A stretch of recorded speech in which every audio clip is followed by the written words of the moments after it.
বিসমিল্লাহির রহমানির রহিম। আলহামদুলিল্লাহি রাব্বিল আলামিন ওয়াসসালাতু ওয়াসসালামু আলা আশরাফিল আমবিয়া ওয়াল মুরসালিন নবিয়িনা মুহাম্মাদিন ওয়া আলা আলিহি ওয়া আসহাবিহি আজমাইন ওয়া বা'দ। আলহামদুলিল্লাহ, আমরা আমাদের যে দার্সে যে কিতাব থেকে দার্স দিচ্ছিলাম তা হচ্ছে আল মুনতাখাব মিন আহাদিসিল আদাব ওয়াল আখলাক, আদব আখলাক সংক্রান্ত নির্বাচিত যে সমস্ত হাদিস সেগুলি নিয়ে আলোচনা করছিলাম। আজকে আমাদের 12তম দর্স, দ্বাদশ দর্স অর্থাৎ 12তম দর্স। ইতিপূর্বে আমাদের 11টি দর্স চলে গেছে, 12তম দর্সে আছি আমরা ইনশাল্লাহ, এবং 11তম অধ্যায়। আর আমরা ইনশাল্লাহ আজকে দুটি হাদিস শিখব, 22 এবং 23 নম্বর হাদিস এই কিতাবের। প্রথমেই আমরা হাদিসটি পড়ি, তারপর ইনশাল্লাহ ব্যাখ্যায় যাব। বাবুন আল ইসলাহু বাইনান নাস, অধ্যায়ের নাম হচ্ছে মানুষের মধ্যে মীমাংসা করে দেয়া। মানুষের মধ্যে মীমাংসা করে দেয়া, মানুষের মধ্যে পরস্পরের মধ্যে মিল মহব্বত তৈরি করে দেয়া। পরস্পরের মধ্যে কোনো রকমের ইসলাহ শব্দের অর্থ হচ্ছে যে সমস্ত জিনিস মানুষের মধ্যে ঝগড়া লাগায়, যে সমস্ত জিনিস মানুষের মধ্যে সমস্যা তৈরি করে, সেগুলো যত বেশি পারে দূর করে দেয়া। কিভাবে হয়? ক্ষমা করার মাধ্যমে, না হয় তাকে কিছু দিয়ে সন্তুষ্ট করার মাধ্যমে। যে কোনো একটা মাধ্যম দিয়ে এই পরস্পর যে একে অপরের প্রতি যে বিদ্বেষ ভাব আছে বা একে অপরের প্রতি যে মতভেদ আছে, ক্ষতিকর জিনিস, সেগুলো দূর করে দেয়া। এটা হচ্ছে অধ্যায়ের নাম, মানুষের ভিতরে যে সমস্ত জিনিস ঘটে থাকে। আমরা হাদিসটি পড়ি। আন আবি হুরায়রা রাদিয়াল্লাহু আনহু ক্বাল, আবু হুরায়রা রাদিয়াল্লাহু আনহু বলেন, তিনি বলেন, ক্বালা রাসূলুল্লাহ সাল্লাল্লাহু আলাইহি ওয়াসাল্লাম, রাসূলুল্লাহ সাল্লাল্লাহু আলাইহি ওয়াসাল্লাম বলেছেন, কুল্লু সুলামা মিনান নাসি আলাইহি সাদাকা কুল্লা ইয়াউমিন তাতলু ফিহি শামস। প্রতিদিন সূর্য উদিত হলেই, প্রতিদিন সূর্য উদিত হয়, সূর্য উদিতের কোনো সন্দেহ নেই, প্রতিদিন সূর্য উদিত হলেই প্রত্যেকটি মানুষের তার প্রতিটি জোড়া একটি সদকা দাবি করে। সুলামা শব্দের অর্থ হচ্ছে জোড়া, আঙ্গুলের যেমন জোড়া আছে, এখানে একটা এরকম জোড়া আছে, এগুলিকে বলা হয় সুলাম আরবিতে। এগুলি আরেক নাম হচ্ছে মাফসেল, বা আলাদা করা যায়, এগুলি আলাদা করা যায়, ভাগ বা আলাদা করা যায়। তো এগুলো প্রত্যেকটি একটি সদকা দাবি করে, প্রত্যেকটি একটি সদকা দাবি করে। তো আলাইহি শব্দ যখন আসছে, এর অর্থ হলো ওয়াজিব, একটা সদকা দেওয়া ওয়াজিব হয়ে যায়, যে কোনো একটি সদাকা। তো সেরকম সদাকা ওয়াজিব অনেকে বলেছেন, কেউ বলছেন না এটা নফল বোঝাচ্ছে, কিন্তু সদকা দাবি যেহেতু আসছে সেটা বাধ্যতামূলক, অর্থাৎ দিতে হয়। না দিলে গুনাহ হবে এটা আসে না, কিন্তু না দিলে তার হক আদায় হয় না, এটা বলা উদ্দেশ্য। না দিলে তার হক আদায় হয় না। কারণ কতগুলি সুলামা আছে। এক হাদিসে আয়েশা রাদিয়াল্লাহু আনহার হাদিসে আসছে যে মানুষের শরীরের মধ্যে 360টি জোড়া আছে, 360টি জোড়া আছে। আমরা জানি না, ডাক্তাররা এটা পরীক্ষা করে বলতে পারবে 360টি জোড়া। রাসূলুল্লাহ সাল্লাল্লাহু আলাইহি ওয়াসাল্লাম যেহেতু বলেছেন, এটাই সত্য। ডাক্তাররা যদি পেয়ে যান 360টা, আমাদের আপত্তি নেই, না পাইলেও কিন্তু আমাদের তাদের কথা শোনা হবে না, রাসূলের কথা শোনা হবে, যে এটাই সত্য। 360টি জোড়া আছে, বড় জোড়া, ছোট জোড়া, ছোট বড় মিলে 360টি জোড়া আছে মানুষের শরীরের মধ্যে। তো রাসূলুল্লাহ সাল্লাল্লাহু আলাইহি ওয়াসাল্লাম এই জোড়াগুলির ব্যাপারে বলেছেন যে এগুলো প্রত্যেকটি মানুষ যখন সকালে উপনীত হয় সেটা একটা সদকা দাবি করে।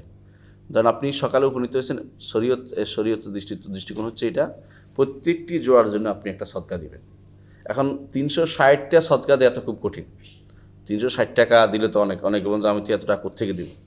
রাসূলুল্লাহ সাল্লাল্লাহু আলাইহি ওয়াসাল্লাম এই জন্য আপনাদেরকে একটা বিশেষ সুযোগ করে দিয়েছেন। তিনি বলেছেন, ইয়াদুলু বাইনাল ইসনাইনি সদাকা, দুজন মানুষের মাঝে যদি আপনি ইনসাফ তৈরি করে দেন, ফয়সালা করে দেন, ইনসাফ করেন, তাহলে সেটা সদাকা হবে।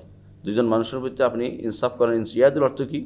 তাদের মধ্যে ইনসাফের সাথে মীমাংসা করে দিলেন, ইনসাফের সাথে মীমাংসা করে দিলেন, সেটা আপনার জন্য সদাকা হবে। সেটা আপনার ইনসাফের সাথে একটা মীমাংসা করে, দুজন মানুষের মধ্যে ঝগড়া হয়েছে, আপনি যে সুন্দর করে তার মধ্যে মীমাংসা করে দিন, এটা একটা সদাকা হবে।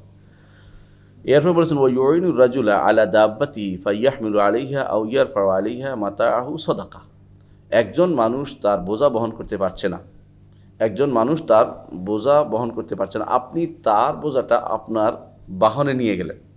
গাড়ি হোক, তখনকার দিনে বাহন ছিল ওট, ঘোড়া, খচ্চর, গাদা, এগুলো তো এগুলো এখন নাই, এখন আছে গাড়ি অথবা এই জাতীয় কোনো কিছু, যে কোনো ছোটো ছোটো ভেহিকেল যেগুলো আছে সেগুলো, এগুলোতে আপনি যদি কোনো বহন করে নেন, তারাও বহন করলেন অথবা তার বোঝাটা বহন করলেন, দুইটা, এইটাও তার জন্য কি, এটাও আপনার জন্য কি হবে? সদাকা হবে। কিসের? 360 জোড়া শরীরের একটা না একটা সদাকা আদায় হয়ে যাবে। ওয়াল কালিমাতুত তাইয়্যিবা সদাকা, একটি উত্তম বাক্য সদাকা। কুলু কালেমা তৈয়বা মানে জিকির, দোয়া, সালাম, জিকির সুবহানাল্লাহ, আলহামদুলিল্লাহ, আল্লাহু আকবার, দোয়া আল্লাহুম্মা গফিরলি, দোয়া, সালাম আসসালামু আলাইকুম, সানা সুবহানাল্লাহ, আলহামদুলিল্লাহ বললেন। এগুলি সবই যার মাধ্যমে অন্তরকে আপনি একসাথ করতে পারবেন এমন প্রত্যেকটি জিনিস আপনার কি হবে? সদাকা হবে। মানুষের প্রশংসা করলেও সদাকা হবে। ধরেন আপনি তাকে বললেন আপনি তো ভালো মানুষ, এটা বললেও তার মন্ত্রটা ভালো হয়ে যাবে, এটা তো একটা সদাকা আপনি পাবেন, এরকম সদাকা আপনি পাবেন। ওয়ালকালে মতো তৈবা সদাকা, তার একটা ভালো কথা বলেন, এই ছেলে কেমন আছে, তোমাকে দেখতে অনেক ভালো, তুমি তো মনে হয় লেখাপড়া করো, তুমি তো আজকে সূরা একটা মুখস্থ করেছো, এই জাতীয় কথা বলাটা কী হবে? উত্তম কালেমা, এটা একটা সদাকা। অর্থাৎ আল্লাহর প্রশংসা করেন আর বান্দার প্রশংসা করেন, ভালো প্রশংসা করি, অথবা তার সাথে যদি কোনো সম্পর্ক তৈরি করতে পারেন ভালো একটা, এটাও একটা সদাকা হবে, এটাও একটা সদাকা হবে। ওয়াকুল্লু খতওয়াতিন ইয়াখতুহা ইলা সালাত সদাকা, প্রত্যেকটি পদক্ষেপ, মসজিদের দিকে আপনি যাচ্ছেন, প্রত্যেকটি পদক্ষেপ একটা সদাকা। সুবহানাল্লাহ। তাহলে 360টা সদাকা আদায় করতে আপনার বেশি দেরি হবে না, কিন্তু যদি কোনো এটা না করেন তাহলে আপনার সদাকা আদায় হবে না। প্রতিদিনের সদাকা আদায় করার চিন্তাভাবনা করতে হবে আমাদেরকে।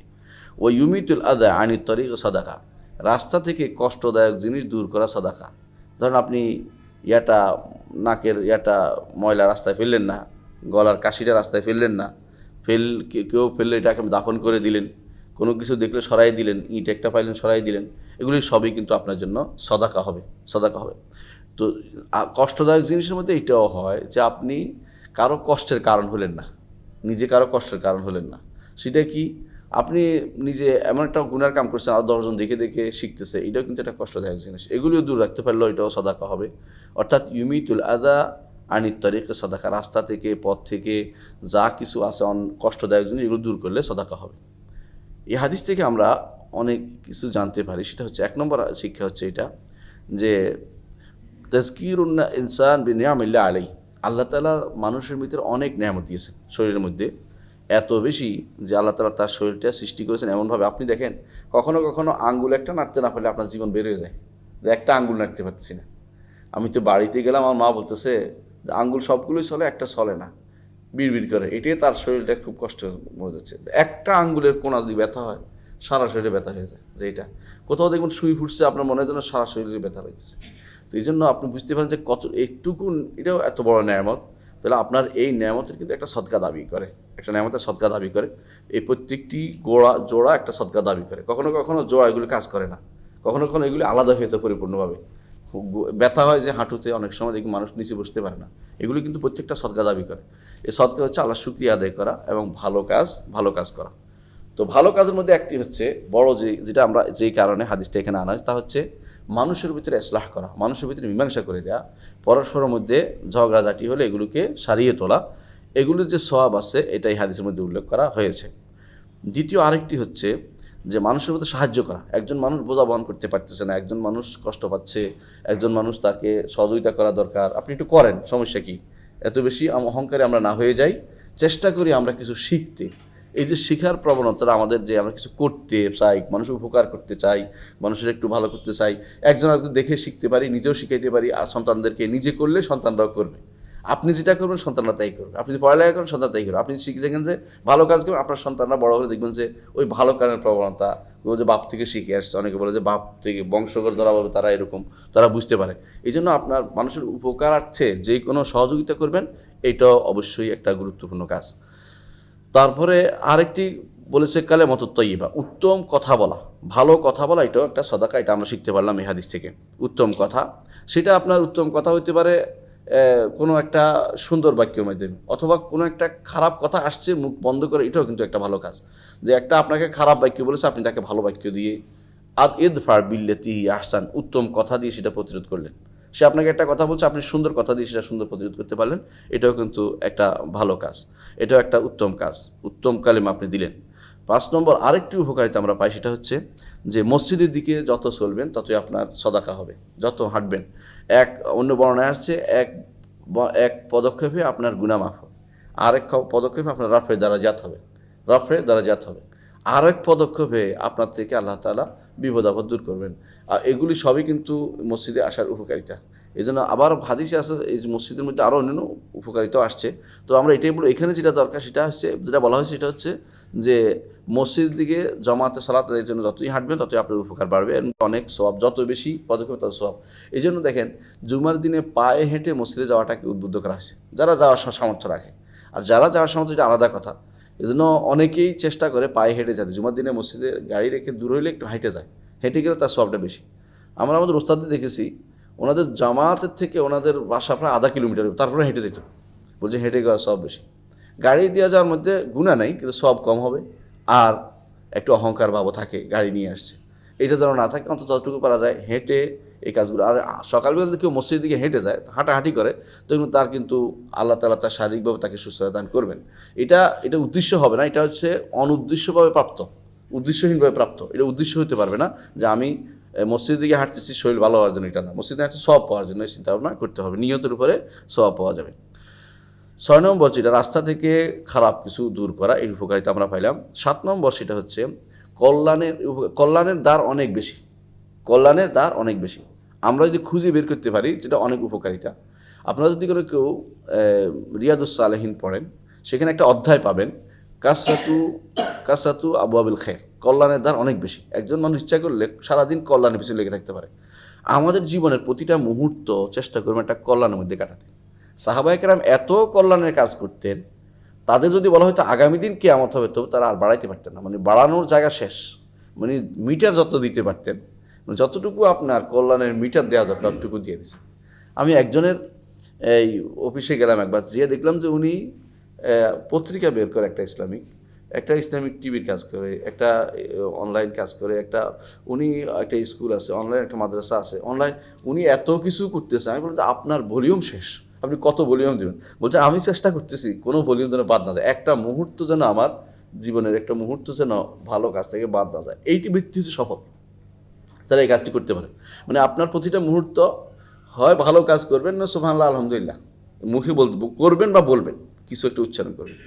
ভালো কিছু না পারলে এই জন্য আপনি অন্যায়ের মধ্যে সময় দিবেন কখন? আপনার তো ভালো কাজে সময় করতে পারতেছেন না। ওই ব্যক্তি সৌভাগ্যবান যে ব্যক্তি অন্যায়ের চিন্তা করার সুযোগ পায় না, আমার এত কাজের মধ্যে একটা সময় কোথায় পাই। এরকম মানুষ হওয়া আমাদের দরকার। অনেক মানুষকে আমরা এরকম দেখেছি আলহামদুলিল্লাহ। আমাদের ওস্তাদের মধ্যে অনেকেই এইটার থেকে উঠে, ওইটার থেকে ওইটা করে, মানে মনে হয় যেন ওনাদের সিরিয়াল লেখা আছে। আমাদের ওস্তাদ দেখেছি, এক ওস্তাদকে মসজিদ নবী দাস দেন, শেখ আব্দুল মোহসেন আব্বাদ, নাম শুনে থাকবেন আপনারা, হাফেজাহুল্লাহ। আমার ওস্তাদ, আমার ওস্তাদের ওস্তাদ, আমার ছাত্রদের ওস্তাদ উনি মানে এটা হচ্ছে বলতে পারেন যে বহু বছর ওস্তাদ। উনি দেখছি সকালবেলা ইউনিভার্সিটির দাওয়াত দিতেন, বিকেলবেলা মসজিদে হারামের দাওয়াত দিতেন। আমি জানি না কখন তিনি ঘুমান, কখন তিনি কী করেন, ঠিক মতো টাইম মেনটেন করেন, আবার সব কিছু ঠিক রাখেন।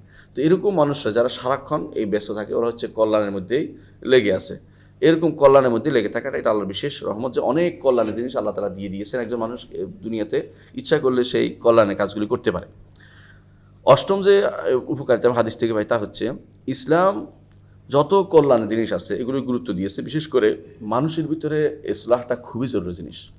কারণ কি জানেন, মানুষের মধ্যে মতভেদটা একটা স্বাভাবিক প্রকৃতি। মতভেদ, আপনার 2 সন্তান একরকম পাবেন না, আপনার স্বামী স্ত্রী সবসময় একরকম হবে এরকম না, মতভেদ হবেই। তো ইখতিলাফটা একটা স্বাভাবিক জিনিস। আল্লাহ তাআলা কোরআন কারীম বলে দিয়েছেন, ওয়ালাউ শাআ রাব্বুকা লাজাআলান নাসা উম্মাতান ওয়াহিদা, যদি আল্লাহ চাইতেন তো সমস্ত মানুষকে একটাই করে দিতে পারতেন, কিন্তু আল্লাহ এক করেন নাই, বিভিন্ন রকম করেছেন। তো ওয়ালা ইয়াজালুনা মুখতালিফিন ইল্লা মান রাহিমা রাব্বুক, তারা মতভেদ তাদের চলতেই থাকবে, আল্লাহ যাদের রহমত করেছেন তারা ব্যতীত অন্যরা মতভেদ করতেই থাকবে। এই যে মতভেদটা, এটা কিন্তু মানুষের স্বভাবজাত, কারণ একরকম হয় না, মানুষের ব্রেন ভিন্ন রকম, এক একজন এক একটা এদরাক করতে পারে, দ্রুত এক একজন ভিন্নভাবে এটা এদরাক করতে পারে, সবাই সমভাবে এটাকে আয়ত্ত করতে পারে না। এই জন্য সবসময় আপনি মনে করেন না যে আপনার সব একরকম, তবে আপনি চেষ্টা করবেন যতটুকু আপনার বেস্ট রোলটা প্লে করতে, যাতে করে তাদের মধ্যে পরস্পরের হিংসা বিদ্বেষটা কম থাকে, আপনি যেন সুন্দর কথাটা উদ্ধার করতে পারেন। অনেকে মনে করে নিজের ইয়ার উপরে যদি কোনো আমি ঠিক রাখতে হবে তো আমি কি বেটা হইলাম, না আপনি বেটা হবেন না, এরকম বেটা হবেন না।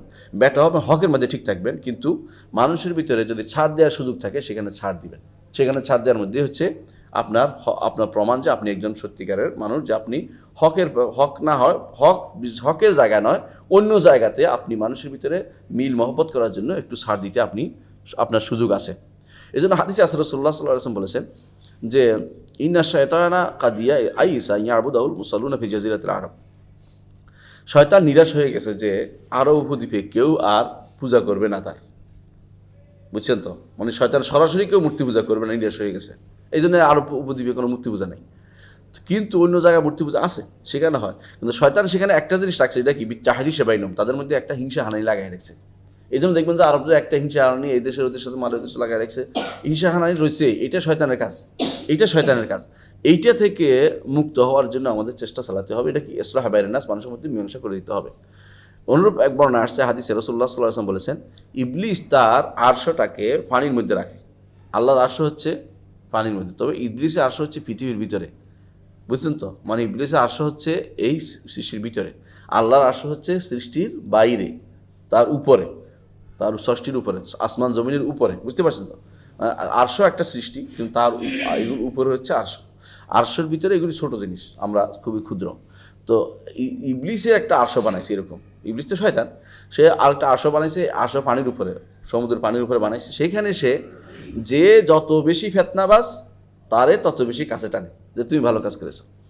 তো হাদিসে আছে, রাসূলুল্লাহ সাল্লাল্লাহু আলাইহি ওয়াসাল্লাম বলেন যে সে তার দল বল চতুর্দিকে পাঠায়, যে আয়সা বলে যে আমি এটা করছি, এটা করছি, ওইটা করছি, তা কিছুই করিস নাই, এটা করছি, কিছুই হস নাই। যদি বলে যে আমি হয়তো নামাজ ভুলে দিছি, কয়ে একটু পরে আলেমের কাছে যাবে, যাই শিখে আসবে, কোনো লাভ হলো না। যদি বলে তুমি এটা করছো, কয়ে যে এটা কিছু হলো না। যদি ও যখন যেই আয়সা বলে যে আমি তার তার এবং তার বউর মধ্যে লেগেছিলাম, এমন কি দুইজনের মধ্যে তালাকের ব্যবস্থা করেছি, তুই একটা কাজের কাজ করছিস, তুই একটা কাজের কাজ করছিস। বোঝা গেল যে কত মারাত্মক তার ষড়যন্ত্র। এইটা ইমাম মুসলিম হাদিসটি বর্ণনা করেছে, সহিহ হাদিসে হাদিসটি ইমাম মুসলিম বর্ণনা করেছেন।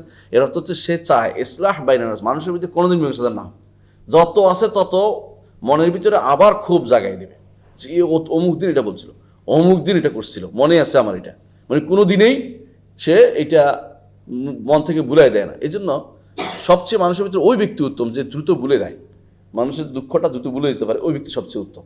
সে দুঃখ যত বেশি জিয়ে রাখে যারা, তাদের মধ্যে নিকৃষ্টতম মানুষগুলো, ওরা সবসময় পুরাতন একটা জিনিস ধরে রাখবে, সারা বছর এটা দিয়ে আপনাকে খোটা দিবে, বছর বছর ধরে খোটা দিবে, নিকৃষ্টতম মানুষ এরা অনেক। আর ওই ব্যক্তিগুলি ভালো যারা কোনো একটা ঘটনা ঘটছে ভুলেই গেছে বেমালুম, এরা সবচেয়ে বেশি ভালো মানুষের মধ্যে। কারণ এটা আসলে ভালো জিনিস নয় যে মানুষের কোনো খারাপ কিছু মনে রাখা বা সারাক্ষণ মানুষের ভিতরে লাগাই রাখা কোনো কিছুটা ভালো কাজ নয়, ফিল লাগাই রাখা এটা ভালো কাজ নয়। তো এইটা আসলেই দেখা যাচ্ছে এইভাবে যদি কোনো কেউ চলে, তাহলে কিন্তু মানুষের ভিতরে এই ফেতনা ফাসাদ, যদি শয়তানের যে কারসাজি, এটা যদি কোনো সে বাস্তবায়ন করতে পারে, মানুষ কোনোদিন আর ভালো হতে পারবে না। এই জিনিস থেকে রাসূলুল্লাহ সাল্লাল্লাহু আলাইহি সাল্লাম আমাদেরকে সাবধানও করেছেন।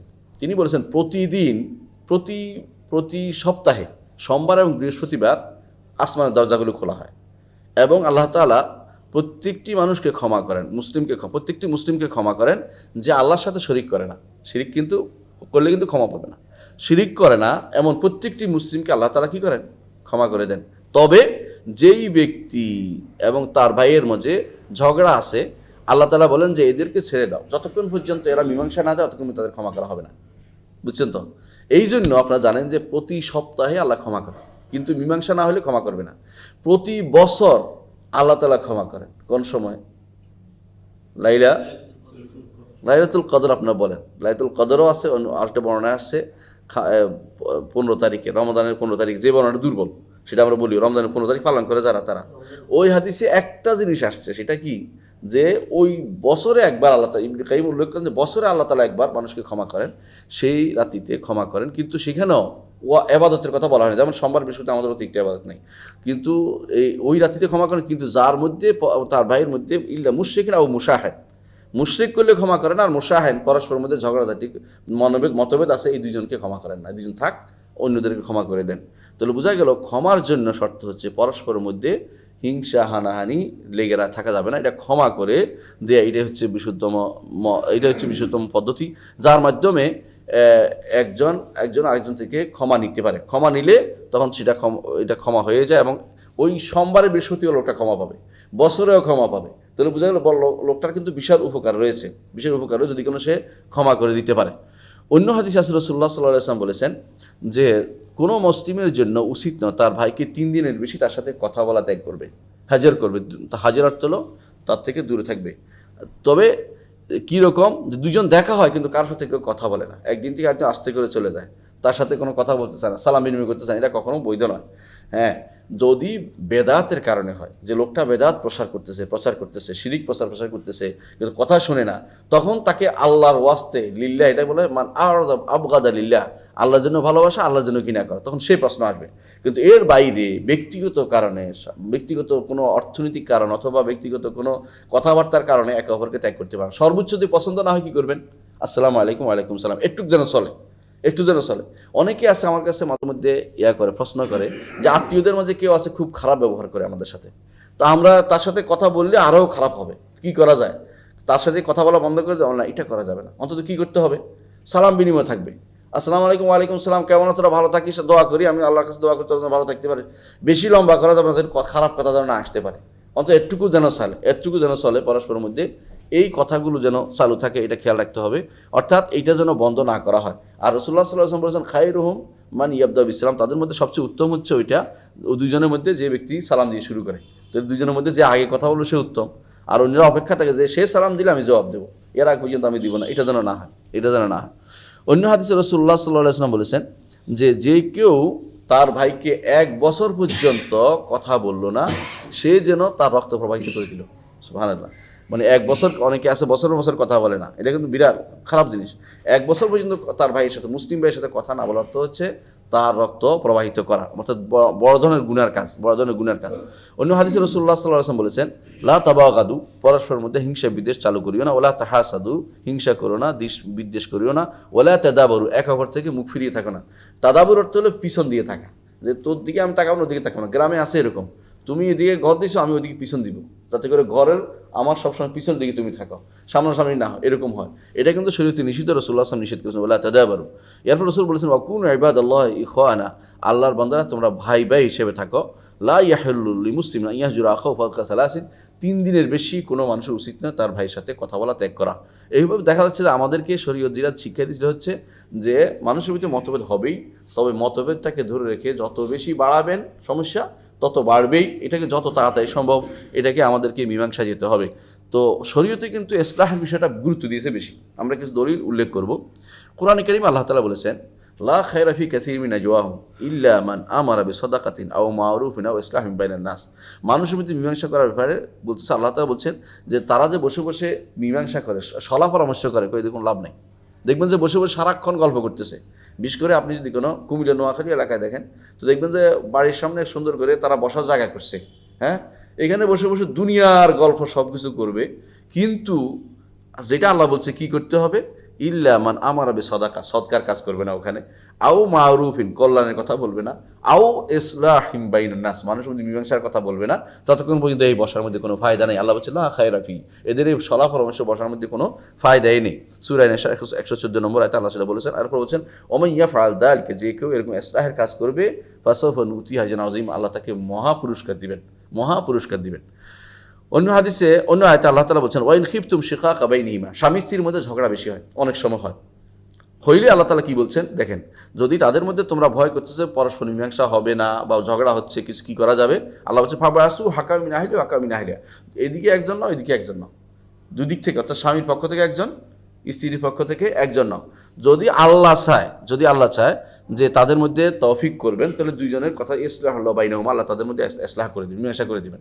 অর্থাৎ কথা বলে ওইজনকে মিশিয়ে দিতে পারবেন। এটা একটা খুব গুরুত্বপূর্ণ কাজ। যদি এরকম কিছু হয়, এটা আমাদের করা উচিত। অনুরূপভাবে দেখেন, 1 তালাক হওয়ার পরেও, 2 তালাক হওয়ার পরেও ইসলাহের কথা আল্লাহ তাআলা বলেছেন কোরআনে কারিমে। কারণ এটা গুরুত্বপূর্ণ, সামাজিক একটা বিভেদ হয়ে, একটা বিরাট হয়ে দাঁড়িয়েছে, একটা বেদি হয়ে দাঁড়িয়েছে, যে পরস্পরের মধ্যে ঝগড়া হলে কি করে, হয়তো এটা ছোট্ট একটা মতভেদ ছিল, বাপের বাড়িতে গেছে, এখন বাপ বোনেরা অথবা ভাইরা বলছে তারে আমি দেখাই ছাড়বো, হে আরো ফুলে ওঠে বউ, হ্যাঁ, এরপর অমুকে বলে তারা দেখায় সে কি করছে তুমি জানো, তারা এই করতে পারে সে করতে পারে, সে আরো ফুলে উঠে যে আরো হয়েছে বউ।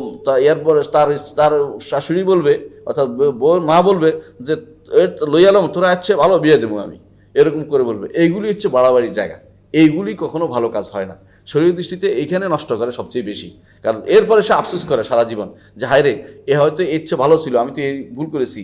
সেও কষ্ট পায়, দুভয় কষ্ট পায়, কিন্তু কেউ ইসলাহের নিয়েতে আসে না। কেন? প্রত্যেকে তার নিজের আত্মমর্যাদা নিয়ে বসে থাকে যে আমি ছোট হবে কেন, আমি খারাপ হবো কেন, আমি এটা হবো কেন, আমি এটা হবো কেন, এইরকম জায়গা তো আল্লাহ তাআলা কিন্তু একটা পরামর্শ দিয়েছে আমাদেরকে। এটা বলছে, দেখেন বলছে ওয়াল মুতাল্লাকাতু ইয়াতারাব্বাসনা বিআনফুসিহিন্না সালাসাতা কুরু, তালাক প্রাপ্তা নারীরা 3 কুরু হায়েজ ইদ্যত গুনবে, তো 1 তালাক 2 তালাকের সময়টা করবে। এই সময়ের মধ্যে আল্লাহ তাআলা বলছেন বুউলাতুহুন্না আহাক্কু বিরাদ্দিহিন্না ফি যালিকা ইন আরাদু ইসলাহা, যদি ইসলাহ চায়, নিজেদের মধ্যে মীমাংসা করতে চায়, তার স্বামী তাদেরকে তার ফেরত নেওয়ার অধিক উপকারী। আল্লাহ তাআলা চাচ্ছেন যে বিয়েটা থাকুক, এই জন্য আল্লাহ তাআলা এরপরে বলেছে ফাইন তাল্লাকা, এটা যদি না হয় তারপরে যদি তালাক দেয় তাহলে আর ফেরত আনতে পারবে না, কারণ সময় দেওয়া হয়েছে, তাকে 2 বারের ইদ্যত গণার সুযোগ দিচ্ছে, তারপরে সে মানে নাই, এর অর্থ হচ্ছে তৌফিক চাইছে, ইসলাহ চাইছে, স্বামী চাইছে, তারপরে সে মানে নাই, তাহলে তালাক হোক, আর কোনো কথা নাই। এটা হচ্ছে শরীয়তের বিধান। আর আমাদের সমাজে যেটা হয়, কিছু না বুঝে অনবরত তালাক তালাক তালাক তালাক বলতে আছে অনবরত, এগুলি কোনো সামাজিক ব্যাধি যত পারে তত বাড়ায়, এগুলি কেউ ভালো চায় না বলে বোঝা যাচ্ছে। এটা একটা সামাজিক সমস্যা হয়ে দাঁড়িয়েছে। অনুরূপভাবে দেখেন আল্লাহ তাআলা যুগে যুগে যে সমস্ত নবী আসছে সবাই মুখ দিয়ে কয়েকটা কথা বলেছেন, এর মধ্যে আছে আল্লাহ তাআলা বলছেন ওয়ালা তুফসিদু ফিল আরদি বা'দা ইসলাহিহা, জমিনের মধ্যে মীমাংসা করার পরে তোমরা এর মধ্যে ফিতনা ফাসাদ তৈরি করে দিও না। এর তো মীমাংসার বিপরীত হচ্ছে ফাসাদ সৃষ্টি করা, মীমাংসার বিপরীত হচ্ছে ফাসাদ, সমস্যা তৈরি করা। এটা কোরআনে কারীমের বহু জায়গায় আসছে, সূরা আরাফে আসছে বারবার, যে ওয়ালা তুফসিদু ফিল আরদি বা'দা ইসলাহিহা, জমিনের মধ্যে তোমরা ইসলাহ মীমাংসা হওয়ার পরে সেখানে ফাসাদ সৃষ্টি করো না।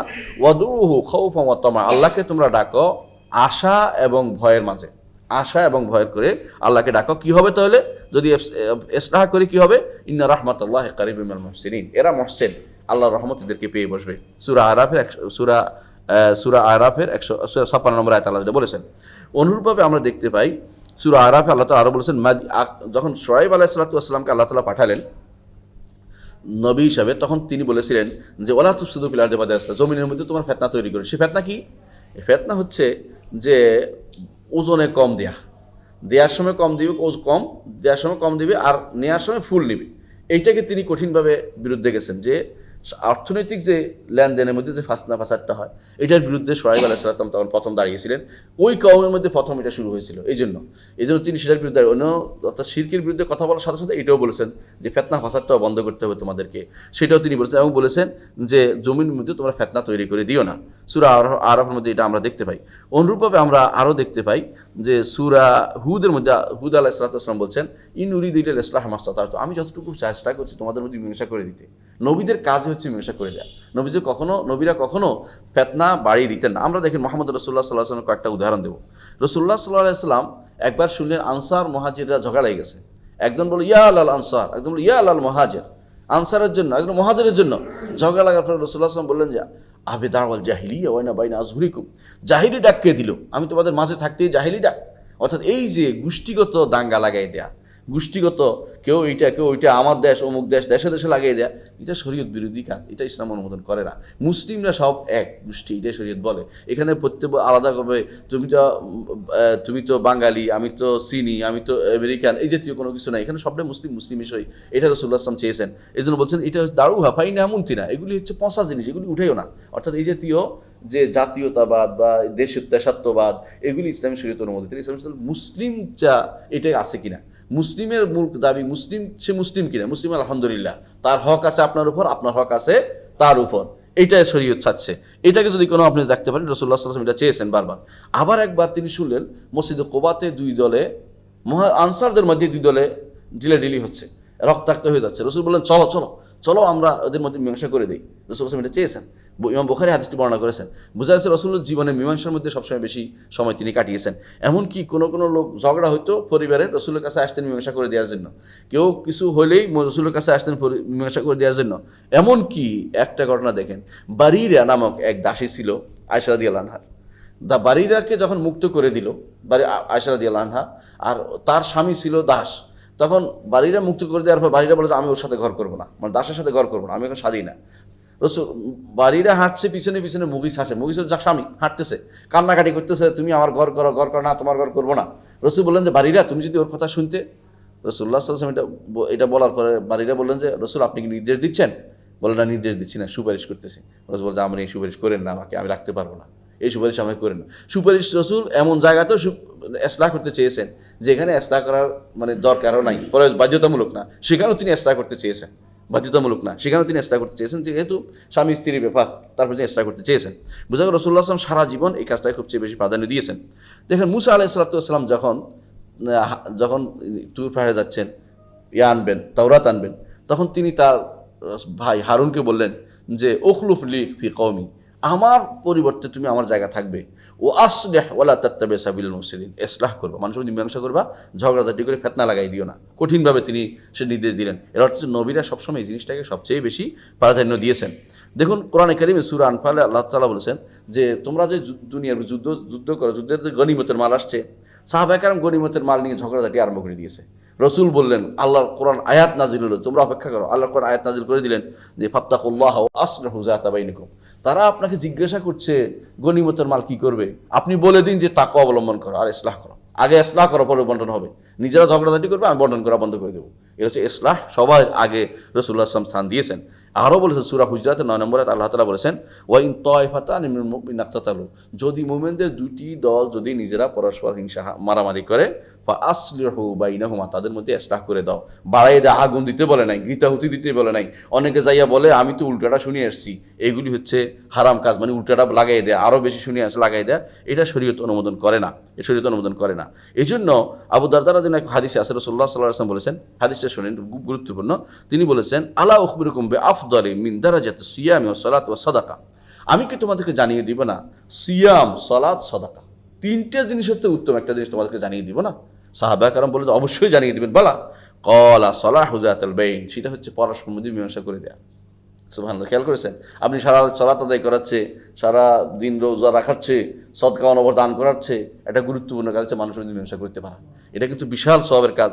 এবং রাসূলুল্লাহ সাল্লাল্লাহু আলাইহি ওয়াসাল্লাম এরপর বললেন, কারণ মানুষের ভিতরে ফিতনা তৈরি করে দেয়া হচ্ছে মানুষের জবাই করে দেয়া। অন্য বর্ণনা আসছে যে এটা হচ্ছে মানুষের দিনকে নষ্ট করে দেয়া। ইমাম তিরমিজি হাদিসটি বর্ণনা করেছেন এবং হাদিসটি সহিহ সনদে বর্ণিত হয়েছে। আমরা আরেকটি হাদিস পড়বো ইনশাআল্লাহ, এরপরে শেষ করে দেবো ইনশাআল্লাহ, লম্বা করবো না। এটা হাদিসটা ছোট আছে ইনশাআল্লাহ।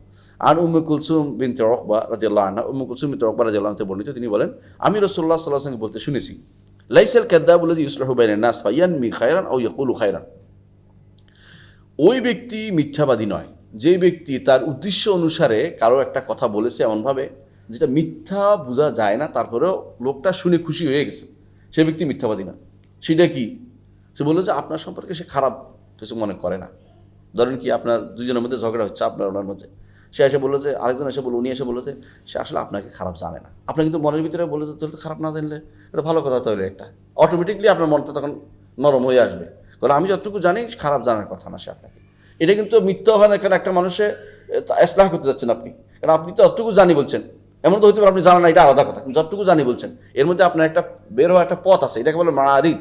এই জন্য একটা হাদিস আছে, ইন্নাফিল মারিদ লামানদুহাতুন আল কাযিব, হাদিস না, এটা বক্তব্য, এটা আমাদের উস্তাদ প্রায় বলতেন, ইন্নাফিল মারিদ লামানদুহাতুন আল কাযিব, মিথ্যা থেকে বাঁচার জন্য এরকম সুন্দর করে ঘুরিয়ে বলাটা শরীয়ত অনুমোদিত আছে, শরীয়ত অনুমোদিত আছে।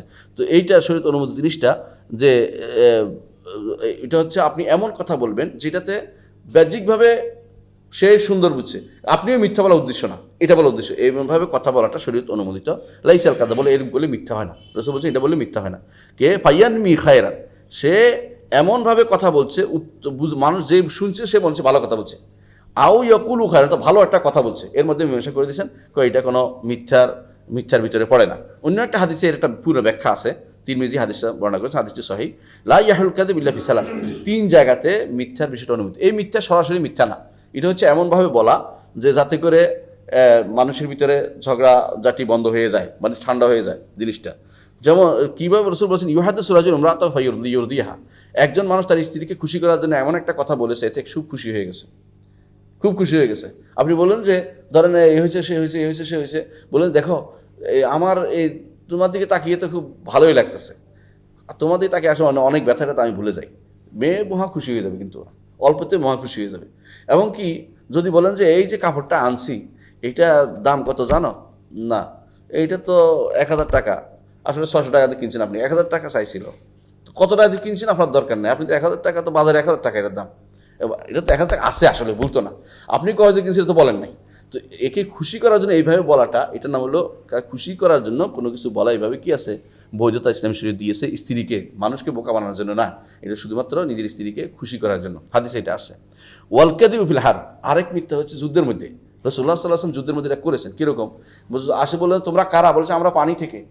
ওরা মনে হচ্ছে পানি খুঁজতে আসছে, আসলে পানি খুঁজতে আসে নাই, সমস্ত মানুষ হতে পানি দিয়ে তৈরি। তো এই জন্য বলছে সব সৃষ্টি জীবিত পানি দিয়ে তৈরি। তো বলছে রসুলের উদ্দেশ্য হচ্ছে যে আমরা পানি খুঁজতে আসছি, হ্যাঁ, কিন্তু আমরা মানুষ বলে নাই কারা, তো তোমরা কে বলে আমরা পানি, ওরা মনে হচ্ছে পানি খুঁজতে আসছে, মুসাফিররা পানি খুঁজে সাধারণত বলে এরা পানি খুঁজতেছে।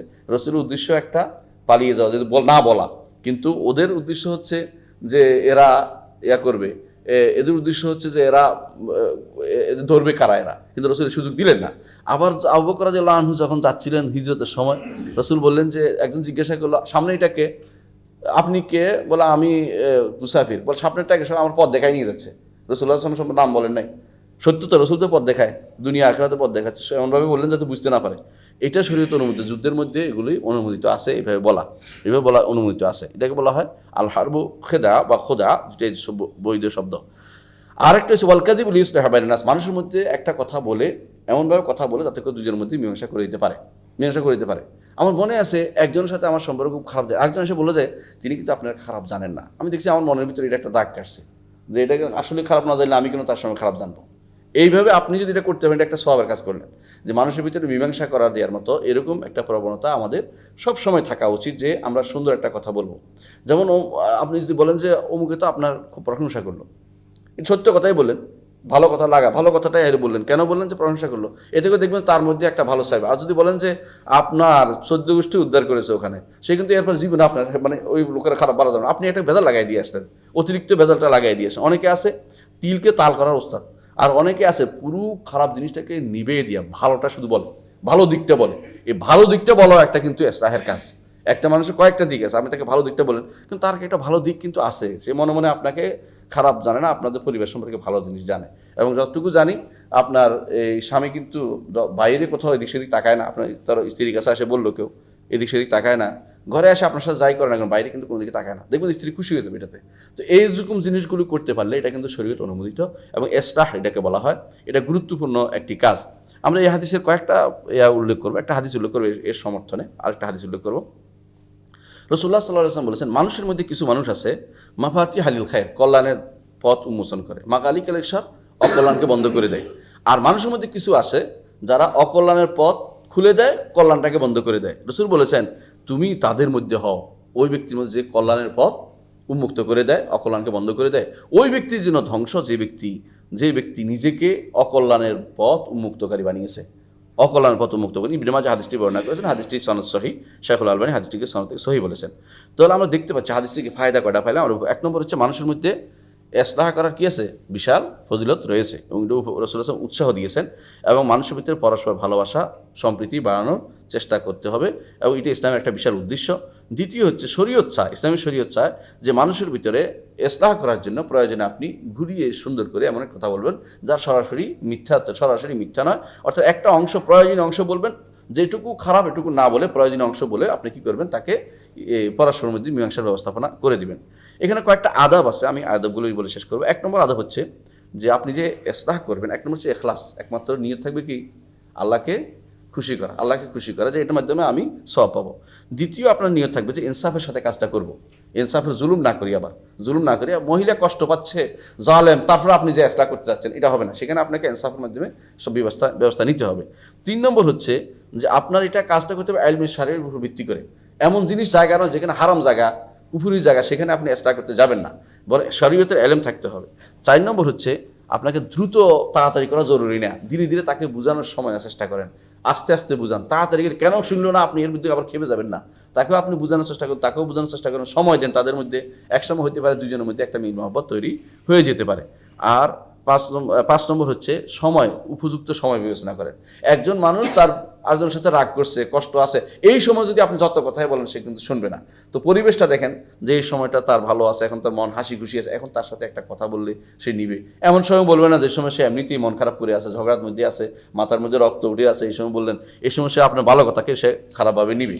আর 6 নম্বর যে আদব, কীভাবে তাকে আপনি তাকে অত্যন্ত নরম স্বরে এমনভাবে কথা বলতে হবে যেভাবে সে এটা গ্রহণ করে, যেই হোক না কেন, যার কাছে যান, দুইজনের মধ্যে যার কাছে যান, ঝগড়াঝাটিওয়ালাদের মধ্যে যার কাছে যান, এমন কোমলতা অবলম্বন করবেন যাতে করে সেটা গ্রহণযোগ্য হয়। আল্লাহ আমাদেরকে পরস্পরের মধ্যে হিংসা হানানি বন্ধ করার তৌফিক দান করুন এবং আমাদের মধ্যে যেন ইসলাহ জাতুল বাইন মধ্যে মানুষের কাজ করে। আমি দেখেছি আরব দেশে বিভিন্ন জায়গাতে ছোট ছোট কমিটি আছে যে ইসলাহ জাতুল বাইনের প্রধান অমুক, এদের মধ্যে পারিবারিক সমস্যার সমাধান হলে অমুকে। আমার দেশে কী হচ্ছে, সবচেয়ে দুঃখজনক হচ্ছে এটা, পারিবারিক সমস্যার সমাধানের জন্য আমাদের থাকা উচিত, কনসালটেন্সি থাকা উচিত। এবং সেটার জন্য আমি মনে করি সবচেয়ে উত্তম জায়গা হচ্ছে প্রতি এলাকাতে ওয়ার্ডে একটা অফিস থাকা উচিত যে পারিবারিক কনসালটেন্সি থাকবে। এখন এতে সমস্যা কি, অন্য জায়গাতে দেখা যাচ্ছে এরা কি করে, বাংলাদেশেও আছে। আমি এখন কি করি দেখছেন আপনারা, বিভিন্ন টিভিতে আছে, নাম বলবো না। আমি এখন কি করি, সেখানে শয়তান কটা বসে আছে, নারী তথাকথিত কপালের মধ্যে এত বড় একটা লাগাই দিয়ে বসে আছে। তো নারীরা প্রশ্ন করে আমার এই হয়েছে সে হয়েছে, ঘর ছেড়ে দাও, ওকে ছেড়ে দাও, কি হয়েছে তোমার, এই হবে। এগুলি তো কি ফেতনা তৈরি করছে, তো ইসলাহ করে নাই। সে কি করছে, আরও আগুন লাগাই দিচ্ছে বেশি করে। এইভাবে মেয়েরা আসলে, এই মেয়ে চলে আসলে এই মেয়ে জায়গা হবে কই, আসার পরে সে কয়দিন ধরে আফসোস করবে যে আমার স্বামী ভালো ছিল, আমি বুঝি নাই, মাথা গরম করে চলে আসছে, আমার অমুকে ফুসটাই কাম করছে। পরে বুঝতে পারে আমাদের কাছে ডজনে টেলিফোন আসে এরকম, এখন ফিরে যেতে চাই। আমি বলি এখন কেন, আপনাকে তো সময় দেওয়া হয়েছে, 3 মাস 6 মাস গেছে, আপনি ইচ্ছাকৃত এরপরে তালাক দিছে, বুঝে শুনে তালাক দিছে, 3 মাস পরে গেছে, আপনি বলছেন না কোনোভাবেই তার সাথে মিল হবে না। এখন আপনি যাবেন কি জন্য? এখন সে বুঝতে পারছে যে স্বামী যে আল্লাহর নেয়ামত, এটা বোঝা উচিত। স্বামী যে আল্লাহর নেয়ামত এটা বোঝা উচিত। একজন স্ত্রী যদি বুঝতো স্বামী যে আল্লাহর নেয়ামত, তাহলে সে কিন্তু এটা অবজ্ঞা করতো না। আর একজন স্বামী যদি বুঝতো যে স্ত্রী একজন নেয়ামত, এটা একটা আল্লাহর নেয়ামত, তাহলে সে অবজ্ঞা করতো না। নেয়ামতের শুকরিয়া আদায় করার জন্য মানুষ চেষ্টা করা উচিত, তাহলে এটা হতো না। কিন্তু আমাদের সমাজটা উল্টো হয়ে দাঁড়িয়েছে। এখন যারা ইসলাহ করবে ওরাই ঝগড়া লাগিয়ে দেয়। ওরা মনে করে যে আসলে আমি একটা তালাক লাগাই দেবো, 2-4 পয়সা পাবো, একটা কিছু করুক। বলে যে আপনি শুধু আমার কাছে আসেন, আমি কোর্টে মামলা দায়ের করে দিব, দেখবেন কীভাবে দৌড়ায়, ল্যাপটাই শুরু হয়ে যায় বেটার। এটা তো ভালো নয়, এটা ভালো প্রভিশন নয়। এটাই চেষ্টা করে বেশিরভাগ যারা উকিল ওকালা আছে, যারা তথাকথিত যারা আছে নিজেদের আইনজীবী বলে দাবি করে, এই মানুষগুলো সবসময় কী করে, আসেন আপনি একটা লাগাই দেবেন, দেখেন আমি কী করে, আর দেখবেন সে কীভাবে বাপ করে আসে, নাউজুবিল্লাহ। এই যেহেতু কথাবার্তা বলতে থাকে আপনাদের বিপদগ্রস্ত সমাজকে নষ্ট করার জন্য এরা সবচেয়ে বেশি দায়ী। বরং আমাদের মধ্যে এরকম এলাকাতে ইসলাহ জাতুল বাইন কমিটি থাকা উচিত, যে কোথাও ঝগড়া হয়েছে পরস্পর মিল করে দেওয়া যায় কিনা। এই ব্যক্তি এই কাজটি করবে, বড় বিশাল কাজ হবে। আমি একবার মক্কায় গেলাম, মক্কায় যাওয়ার পরে একজনের বাসায় আমাকে দাওয়াত দিয়েছে, গেলাম। সে বললো যে আমি তাকে এত ভালো দেখে আশ্চর্য লাগলো, লোকটা প্রতিটি কথায় হাসি মুখে কথা বলে, বাঙালি। তো বলছে আমাকে এখানে সৌদিরা আমাকে এই তাদের ইসলাহ জাতুল বাইনের প্রধান বানাইছে, অর্থাৎ তাদের মধ্যে যে ঝগড়াঝাটি হলে কীভাবে মীমাংসা করতে হবে আমার কিটার প্রধান ব্যক্তি বানিয়েছে, এবং রাষ্ট্রের পক্ষ থেকে অনুমোদিত ব্যক্তি। আমি এত আশ্চর্য হলাম যে তুমি পারবে, তুমি যে প্রতিটা কথা হাসি মুখে কথা বলো, সুন্দরভাবে যেভাবে সুবহানাল্লাহ আলহামদুলিল্লাহ ছাড়া কথা বলো না, তুমিই পারবে। আমি তার সামনে কিছু বলিনি, কিন্তু তা অহংকার চলে আসবে। কিন্তু আমার কাছে মনে হলো এরকম মানুষ থাকা উচিত সমাজের মধ্যে। আল্লাহ আমাদেরকে বুঝার তৌফিক দান করুন। সুবহানাকাল্লাহু ওয়া বিহামদিকা আশহাদু আল্লা ইলাহা ইল্লা আনতা আস্তাগফিরুকা ওয়া আতুবু ইলাইক। আসসালামু আলাইকুম ওয়া রাহমাতুল্লাহি ওয়া বারাকাতুহু।